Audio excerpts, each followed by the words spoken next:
భువనగిరిలో గ్రూప్ రాజకీయాలు లేవంటారా? ఉండొచ్చు. ఇది వాస్తవం కదా. ఎలక్షన్ల ముందు అనిల్ కుమార్ రెడ్డి గారిని కొంతమంది భువనగిరి నాయకులందరూ గ్రూప్ గా ఫామ్ అయి ఇబ్బంది పెట్టింది వాస్తవమా కాదా? ఇప్పుడు అట్లా అంటే ఇప్పుడు ఇబ్బంది పెట్టిర్రు అని అంటే అనిల్ కుమార్ రెడ్డి గారు ఒక మంచి వ్యక్తి. ఆయన ఆనాడు నాతోని ఒక 3-4 ముఖ్యులతో కూర్చున్న రోజు ఒక మాట అన్నాడు. ఏమని? నేను ప్రజాసేవ చేసేందుకు వచ్చిన, నేను ఇంకేది ఆశపడలే, నా వల్ల ఒక 10 మంది బాధపడుతున్నారు, నా గురించి వేలెత్తి చూపిస్తే నేను ఆ రోజు రాజకీయం చేయొద్దు అని డిసైడ్ అయినా అన్నారు. అసొంటి వ్యక్తి అనిల్ కుమార్ రెడ్డి గారు. అంటే దీన్ని బట్టి మీకు ఏం తెలిసింది?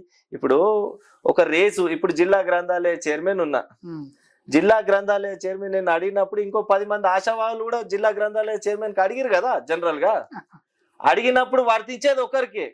ఇప్పుడు ఆ రోజు అవతల వాళ్ళైనా సరే ఇటు వాళ్ళైనా సరే గ్రూప్ రాజకీయాలు అనుకున్నా సరే అడగడంలో తప్పు లేదు. At the end of the time అందరు కలిసి పని చేసిరు కదా.